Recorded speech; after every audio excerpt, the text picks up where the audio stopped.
buhay. Shout out mga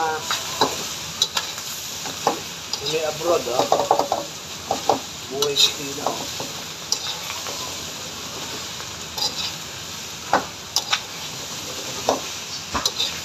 Kaya Alubara.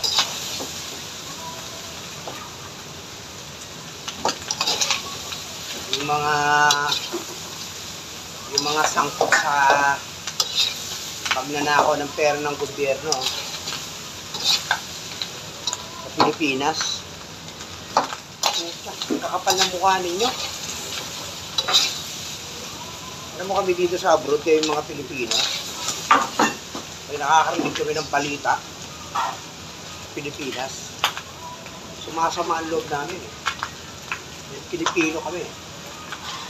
Naguguhitan ng pagkatao natin dito sa ibang bansa Gawa ninyo yung mga mandiriwas. Hindi kayo magsikap. Hindi kayo pagnanakaw, kurap.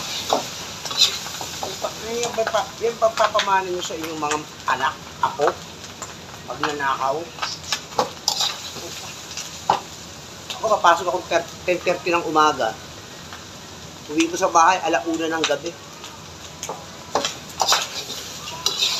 Tapos kayo ninanakaw nila. Di ba kayo nakukonsyensya niyan? Nasitibay ng mukha nyo. Anong edad ko na ngayon? 50. Inabutan ko na si Marcos, tatay niya. Si Marcos, si Ferdinand Sr. Ito dati, hindi ako naniniwala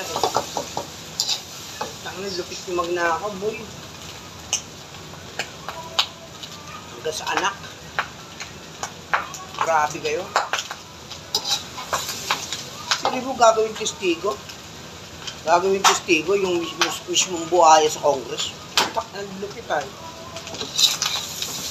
Ibang klase kayo. Ibang klase kayong mga tao. Ang lupit. Iba ang kulay ng bitukat dugo nyo.